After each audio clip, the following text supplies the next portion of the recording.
ನೋಡಿ, ಅವರು ಈ ನರೇಗಾ ಏನು ನಾವು ನಿರ್ಣಯ ಮಾಡ್ತಾ ಇದ್ದೀವಿ, ಚರ್ಚೆಯನ್ನು ಮಾಡ್ತಾ ಇದ್ದೀವಿ, ಅದರಿಂದ ಜನರ ದೃಷ್ಟಿಯನ್ನ ಬೇರೆ ಕಡೆ ಸೆಳೆಯಬೇಕು ಅನ್ನೋ ದೃಷ್ಟಿಯಿಂದ ಒಂದು ಷಡ್ಯಂತ್ರ ಇದು. ತಿಮ್ಮಾಪುರ್ ಅವರ ಎಕ್ಸೈಸ್ ಮಿನಿಸ್ಟರ್ ಕೇಸ್ನಲ್ಲಿ ಒಬ್ಬ ಅಧಿಕಾರಿ ಹಣ ಸಿಕ್ಕೊಂಡು ಬಿದ್ದಿದ್ದಾನೆ. ಅದರರ್ಥ ತಿಮ್ಮಾಪುರ ಇgnore ಸಚಿವರು ತಗೊಂಡಿದ್ದಾರ. ಹಾಗೆ ನಾಳೆ ಯಾರು ಬೇಕಾದ್ರೂ ನಾಳೆ ಪ್ರಧಾನಮಂತ್ರಿ ಹೆಸರು ಹೇಳ್ಬೋದು. ಯಾರೋ ದುಡ್ಡು ತಿಂದು ಪ್ರಧಾನಮಂತ್ರಿಗಳ ಹೆಸರು ಹೇಳಿದ್ರೆ ಅದು ಒಪ್ಕೋತೀರಾ ನೀವು? ಇದೆಲ್ಲವೂ ಕೂಡ ರಾಜಕೀಯದಲ್ಲಿ ನಡೀತಿರ್ತದೆ. ಹೀಗಾಗಿ ಸುಮ್ಮನೆ ತಿಮ್ಮಾಪುರ್ ಅವ್ರನ್ನ ಆ ಎಕ್ಸೈಸ್ ಇದರಲ್ಲಿ ಇರುವುದಿಲ್ಲ. ಯಾವ ಅಧಿಕಾರಿ ದುಡ್ಡು ತಿಂದಿದ್ದಾನೆ, ಅವ್ನು ಸಿಕ್ಕೊಂಡಿದ್ದಾನೆ, ಅವ್ರ ಮೇಲೆ ಶಿಕ್ಷೆ ಆಗ್ತದೆ ಕಾನೂನ ಪ್ರಕಾರ. ಸರ್, ಈಗ ಅಧಿವೇಶನ ನಡೀತಾರ ಈ ಸಂದರ್ಭದಲ್ಲಿ ಕೂಡ ಕೆಲವು ಸಮುದಾಯದ ಶಾಸಕರುಗಳು ಸಭೆ ಸೇರಿದ್ದಾರೆ ಸರ್. ನಿನ್ನೆ ಲಿಂಗಾಯತ ಸಮುದಾಯದ ಶಾಸಕರುಗಳು ಕೂಡ ಸಭೆ ಸೇರಿದ್ದಾರೆ. ತಪ್ಪೇನಿದೆ? ನೋಡಿ, ಎಲ್ಲಾ ಸಮುದಾಯದವರು ಸೇರ್ತಾರೆ, ಲಿಂಗಾಯತರು ಸೇರಿದ್ದಾರೆ, ತಪ್ಪೇನಿದೆ ಅವರಿಗೆ? ಬೆಳಗಾಂ ಅಧಿವೇಶನದಲ್ಲಿ ಎಲ್ಲಾ ಸಮುದಾಯಗಳು ಸೇರಿದ್ದಾರೆ.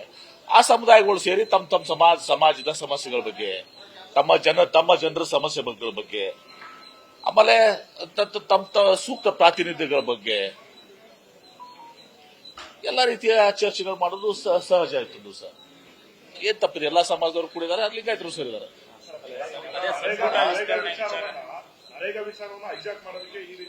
ಹೈಜಾಕ್ ಅಲ್ಲ, ಡೈವರ್ಟ್ ಮಾಡಕ್ಕೆ.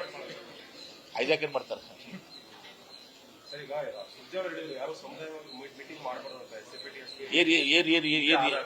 ನೋಡಿ, ಈಗ ಹೇಳ್ತೀನಿ ಕೇಳಿ. ಈಗ ಎಲ್ಲರೀಗ ಬೆಳಗಾವಿ ಅಧಿವೇಶನದಲ್ಲಿ ಎಲ್ಲಾ ಸಮಾಜದವರು ಕೂಡಿದ್ದಾರೆ.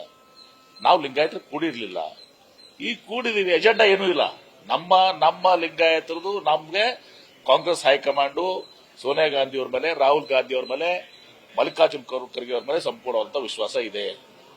ಅವ್ರು ಕೈ ಬಲಪಡಿಸುವಂತದ್ದು ನಮ್ದು ಒಂದು. ಮತ್ತು ಆ ಮೀಟಿಂಗ್ ನಲ್ಲಿ ಏನೂ ಚರ್ಚೆ ಆಗಿಲ್ಲ. ಇವತ್ತು ಚರ್ಚೆ ಅಂದ್ರೆ ಸಮಾಜದ ಏಳಿಗೆ ಬಗ್ಗೆ, ನಮ್ಮ ಸಮಾಜದ ಪರಿಸ್ಥಿತಿ, ಇದೆಲ್ಲವೂ ಕೂಡ ಚರ್ಚೆ ಆಗ್ತದೆ. ಆಮೇಲೆ ಸ್ವಾಭಾವಿಕವಾಗಿ ಈಗ ಲಿಂಗಾಯತರು ಕೂಡ 34 ಜನ ಶಾಸಕರಿದ್ದೀವಿ. ನಮ್ಗೆ 56-57 ಟಿಕೆಟ್ ಕೊಟ್ಟಿದ್ವಿ. ಬಿಗ್ಗೆಸ್ಟ್ ಬ್ಲಾಕ್ ಏರಿದ್ರು ಲಿಂಗಾಯತರು. ನಮ್ಗೆ ಸೂಕ್ತ ಸ್ಥಾನಮಾನ, ಗೌರವ ಇಂತಿಂತಲ್ಲ. ಯಾರ್ದು ವೈಯಕ್ತಿಕ ಬೇಡಿಕೆ ಇಲ್ಲ ಇಲ್ಲಿ, ಯಾರ್ದು ವೈಯಕ್ತಿಕ ಬೇಡಿಲ್ಲ. ಸಮಾಜ ದೃಷ್ಟಿಯಿಂದ ನಮ್ಮ ಇದಕ್ಕೆ ಇದು ದೊರಕಬೇಕು, ನಮ್ಮ ಪಾಲು ನಮಗೆ ಸಿಗಬೇಕು, ನಮ್ಮ ಶೇರ್ ನಮಗೆ ಸಿಗಬೇಕು, ನಮಗೆ ಆ ಇದರಲ್ಲಿ ಉತ್ಕೃಷ್ಟ ದೊರಕಬೇಕು ಅನ್ನೋ ದೃಷ್ಟಿಯಿಂದ ಸೇರಿದ್ವಿ. ಅಂತದ್ ಯಾವುದು ಕೂಡ ಇಲ್ಲ. ನಾನು ಹೇಳಿದ ಅದ್ಯಾವುದನ್ನು ಕೂಡ ಚರ್ಚೆ ಇಲ್ಲ. ವೈಯಕ್ತಿಕವಾದಂತ ಯಾವ ಬೇಡಿಕೆಗಳು ಇಲ್ಲ. ಸಮುದಾಯ ಇಶ್ಯೂಸು, ಸಮುದಾಯಕ್ಕೆ ಸೂಕ್ತ ಪ್ರಾತಿನಿಧ್ಯ, ಅದು ಯಾರಿಗೆ ಕೊಡ್ತಾರೆ, ಏನ್ ಕೊಡ್ತಾರೆ ಅಂತ ಅಷ್ಟೇ ಅಲ್ಲ.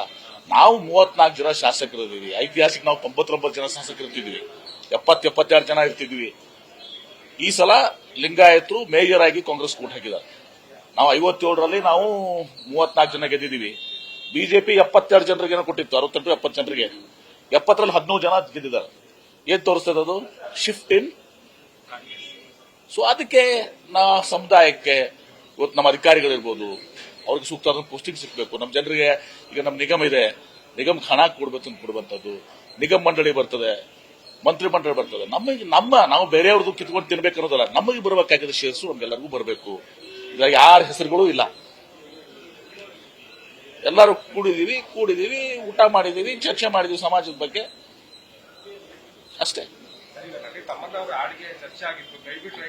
ಯಾರು? ಈಗ 10ನೇ ತಾರೀಕಿಗೆ 10th ಇದೆ. ನ್ಯೂಸ್ ಫಸ್ಟ್, ನಿರ್ಭೀತಿಯಿಂದ ನಿಮ್ಮ ಪರವಾಗಿ.